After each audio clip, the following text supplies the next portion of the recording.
Boom, we are live. Jonathan Ramlikhan Fight Bananas here with Platinum Mike Perry, the brain genius behind Dirty Boxing Championships, got Platinum Tequila, the king of violence himself. My man, how you doing today?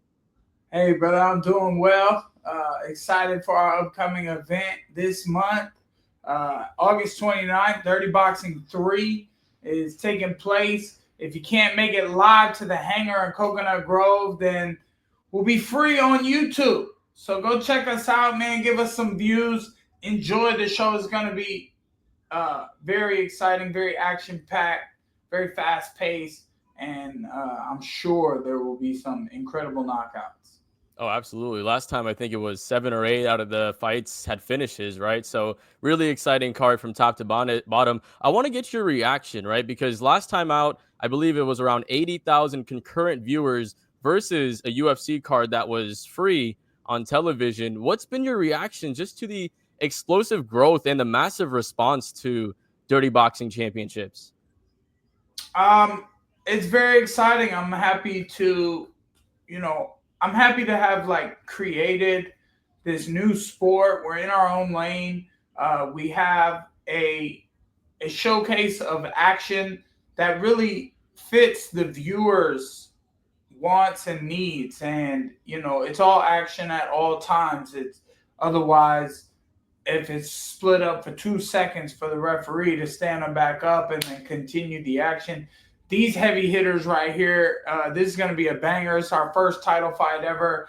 A homegrown guy, kind of, in Rob the Wolf Perez takes on, UFC veteran and last main event winner in Jairzinho Rozenstruik for the first ever heavyweight title fight in Dirty Boxing.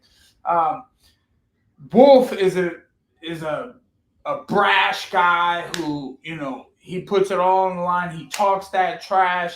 He comes forward. It's all action. And Jairzinho is a very dangerous character as well. So, these two are going to clash for sure. 100%. Like, that's the whole point. And, it's going to be exciting. 100%. And I want to get your thoughts on it. Obviously, you can't be too biased being in the position that you're in. But like you said, the Wolf 3-0 in Dirty Boxing so far. Jairzinho coming off the main event win. What are your predictions for that fight? Like, who do you think gets that one done? Oh man, I can't. Oh my goodness. I could not pick. Obviously being honest, brash, I'd have to say Jairzinho looks like a fair choice, I hope the Rob the Wolf just screams in my face again if he can get the win. Rob's very exciting to root for because he's such a character and it's really who he is. And he pours passion into this. Like he wants this so bad. He's training every day, a couple times a day. He works so hard and but sometimes that doesn't matter when there's talent and skill or whatever, and Jairzinho is a cool character. Like, he keeps his cool and but he's very powerful and it's definitely going to be one to watch. I kind of, if I said something that upset Rob, like, hey, I think maybe Jairzinho's going to get it with the experience and everything, I think a lot of people would say that. But maybe I'll upset Jairzinho and say a little bit, I'm kind of rooting for the Rob the Wolf, but whoever I root for, it's usually bad for them or like not as good because like I don't know. I like to root for an underdog. I think a lot of people do, and it's going to be exciting. So, and Rob wants to spar me the week of the fight. When I get down there to Miami, I told Rob, I was like, all right, we'll finally do it this time. Like, I'm going to go spar with him. I don't know how I can help him mimic Jairzinho Rozenstruik. I'm not 6'3" or whatever and 265 pounds. So but I'm going to just use my speed and run away from Rob and, and see what happens. Yeah, you might have to hit the tanning booth a little bit too to try to catch up to Jairzinho as well. But no, I'm right there with you, man. Like you said, historic fight. Jairzinho's coming in. Obviously, you don't have kicks in DBX, but he has the kickboxing experience, so the technical experience is there. He's sharp. He knows how to play his range very well. But like you said, Rob's coming in, man, and he just knows the sport a little bit too. He has the experience of this rule set under his belt, which I think, in my opinion, with a sport that's so fresh, plays a big factor is the experience in that rule set too. And yeah, I know you were talking on commentary last time. A lot of your boys didn't have the fight go their way necessarily, but it's always good just to have those exciting moments regardless. So obviously this is a historic fight coming up August 29th, 4 weeks from today. If you're not watching it live in the Grove, make sure you're watching on YouTube. But we have obviously a long future ahead for the growth that we've seen so far. 5, 10 years from now, what do you want the goal for Dirty Boxing to be? Wow, it's not the first time I've gotten that question. I should really start thinking more about it. We just want to have fun with it and enjoy some entertainment in a way that we want to see it, and when it comes to technique and rules, because we already saw it advance between DBX1 and DBX2, the fighters saw more of the show and the action and the rules, and they were much more strategic in DBX2, in my opinion. And then,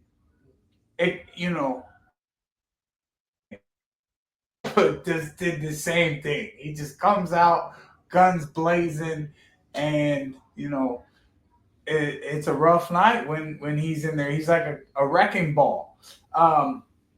So I think we'll see even more strategy in DBX3, but in a small ring and this fighting style, you're guaranteed action. We have a very high paced knockout rating.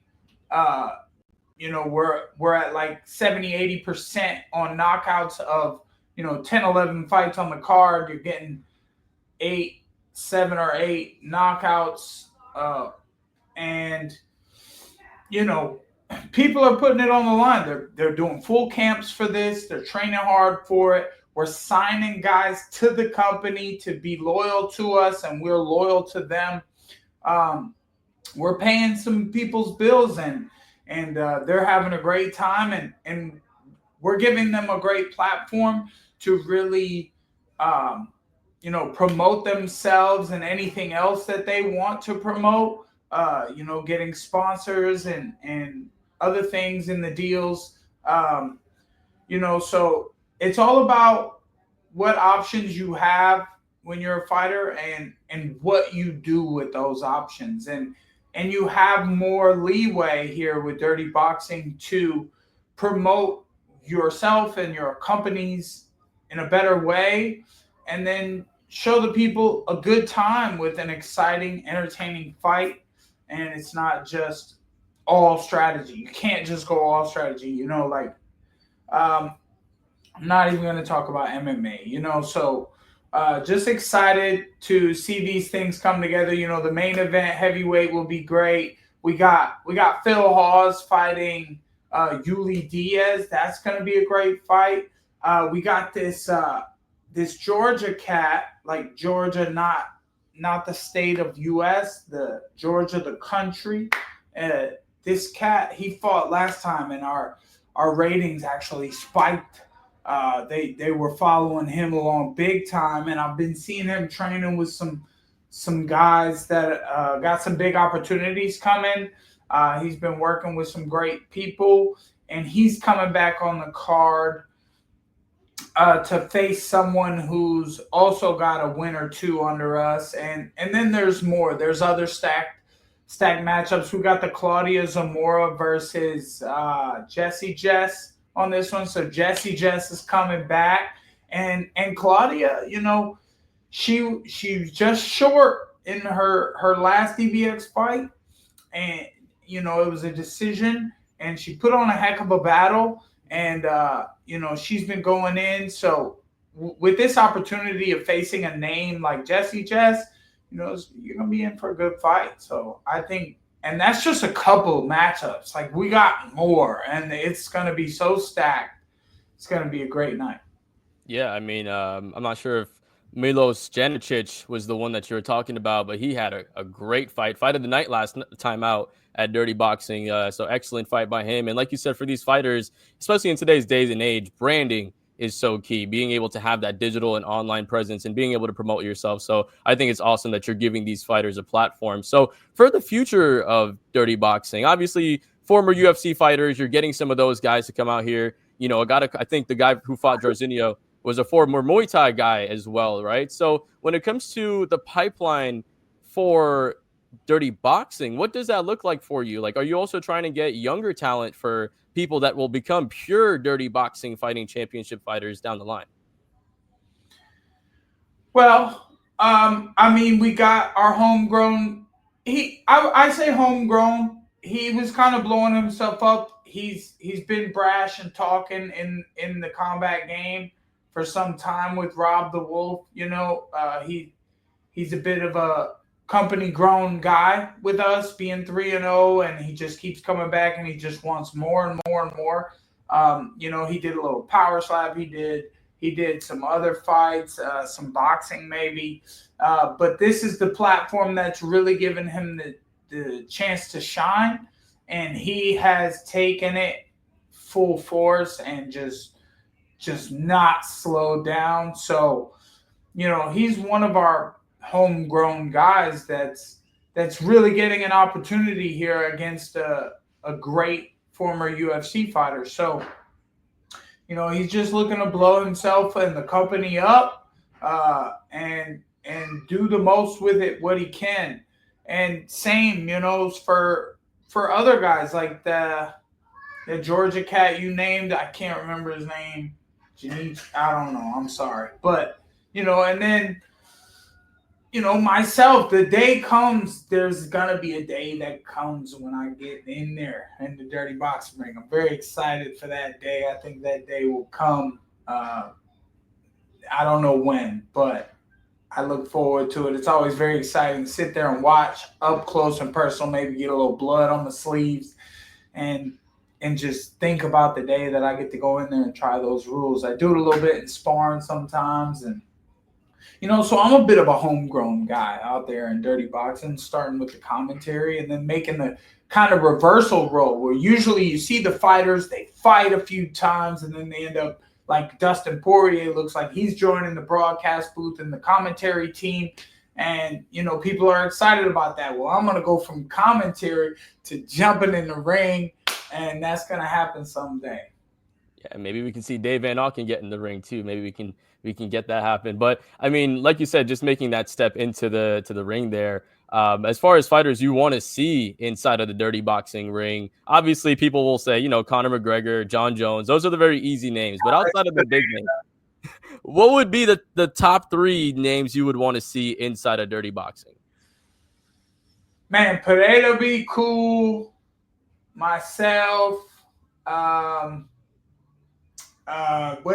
Somebody made a meme was like Mike Perry was sitting outside of Dustin Poirier's house the day after he retired, like waiting to give him a DBX contract or something. Dustin Poirier would be good. Max Holloway, Nate Diaz, man. Nate Diaz would be super cool to have over there. Jorge Masvidal, fun times, man. Myself though, man, I gotta be top of that list. Johnny Bones, our other owner, he wants to fight in Dirty Boxing. Who do you call out? He said Tom Aspinall can get it in Dirty Boxing. Maybe we finally see that fight happening in the right promotion, right? We get to see more violence in Dirty Boxing than we would see anywhere else. But speaking of yourself, man, you got a fight coming up. I believe it's October 11th. We don't know the name yet, but do you potentially know who you might be fighting? Yeah, I do. I'm pretty sure I do. I got to cut some weight, and that's going to be the real battle. And I'm working on myself and doing everything in the best possible ways of all the years of experience and knowledge that I've gained, and I'm just doing what I can to be the best version of myself, and really, father, fighter, family, and food, eating healthy, and keeping myself clean as I possibly can, to be my best self. And I know this weight cut's probably going to make me angry. I look forward to that. I may have had some options on the weight class that was going to be chosen, and I chose to actually have to cut the weight. So I'm going to be on this strict diet. I'm day 6 on keto, just protein, just eggs and steak and chicken. I'm trying my best to do keto. I guess sauces can mess it up. It's hard.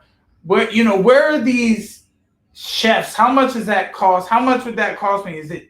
How much are they charging these guys in the NFL or the NBA, or even some of these UFC fighters get them, or some of these boxers? What's Canelo got? Canelo's got a damn chef that's feeding them breakfast, lunch, dinner, and snacks and desserts, and they know all their shit, and they can keep his weight, and they just bringing them plates. Like, what's that gonna cost me a month?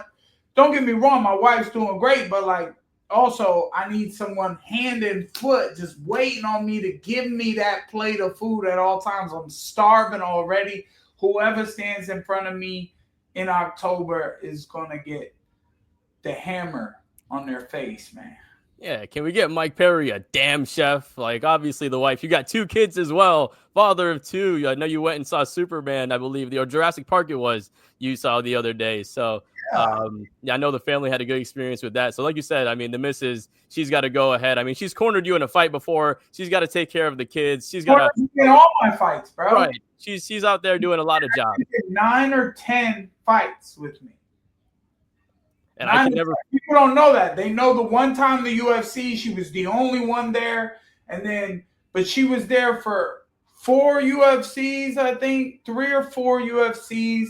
The Triller, the 5 Bare Knuckles, the Jake Paul, and whatever my next one is. She's always there.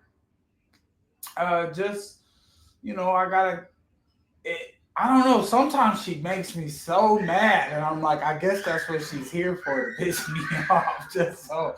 But then other times, it's all good. You know what I mean? Sometimes, I don't know. The team was struggling a little bit at the last one. It seemed like, and it just, I learned some things about myself, about the sport, about the teamwork, and the aspects of it, and like I said, I'm working on being the best version of myself, and they're making me wait so long. It's been over a year since I fought, and even longer than that since I fought Bare Knuckle, and but Bare Knuckle just seems like so real, and dirty boxing. That's a part of where dirty boxing kind of came into play. It's like the talent pool that we can get with gloves still on our hands, and it's still vicious action. So it's really hard weighing the options when I want to get in dirty boxing and bare knuckle and the boxing ring and the UFC. It's like I want to fight everywhere. I want to fight everyone, but like it's a lot of work just to get one fight. The weight class, the advertisements, the business strategy, the all of it. It's just a lot, but I can do it. And it's just I'm in this position where even the companies I'm working with, everyone's a little like, what's the best move? And they, I guess I got myself in a position where it's hard to find the best option. Absolutely, man. And I know you gotta run here pretty soon, so I don't want to take up too much more. But I want to play a little game with you. We're just gonna do a little bit of Mount Rushmore, and I'm gonna give you a couple topics. You're gonna give me your Mount Rushmore of it. So we know the Mount Rushmore of MMA. We hear that topic all the time. We know the bad motherfucker title is out there too. Of the most violent fighters, who is your Mount Rushmore top or overall 4? overall 4. Oh, oh, dang. Dan Henderson, Yoel Romero,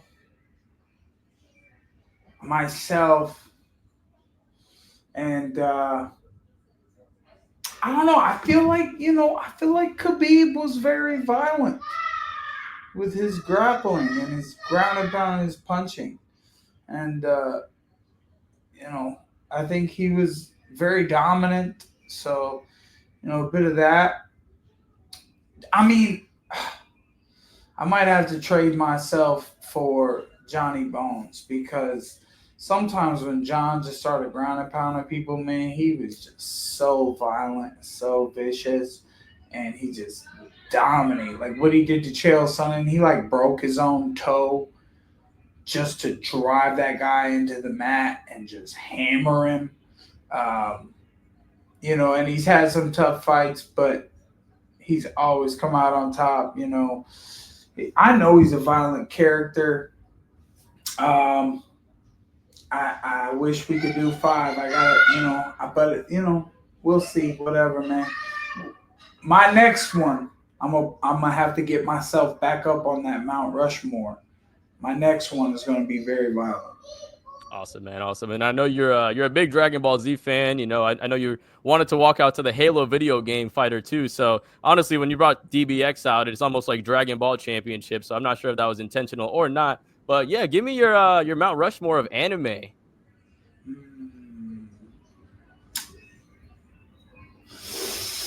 Man, I guess when I was really watching anime, I mean, obviously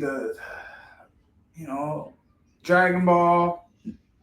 I really like Dragon Ball Super, Naruto, One Piece, uh, Full Metal Alchemist. I used to watch that one a lot when I was younger. Cowboy Bebop, is that anime? Yes. Cowboy Bebop. So I go a little over the 4, but it's hard to just choose 4 sometimes. Awesome, man. Awesome. And last one for me, I heard a little story that you got called Superman walking down with a big old 78, 80-inch TV down the road. If you had to give yourself one role to be in a movie or act somewhere, where would it be? My thoughts, I'll give you one real quick. The Mortal Kombat 2 trailer came out. I thought you would play a perfect Johnny Cage. What would you think your perfect role would be in a movie? That's a good one, man. I would love to be in a movie, man. I would love to freaking be like. I always love the Chinese martial arts movies, like Jet Li's Fearless or Ip Man or Ong Bak the Thai Warrior. Obviously, maybe the Keanu Reeves, The Last Samurai, or didn't they make a joke about something starring a white guy being the last black guy on Earth or something? I could play that one.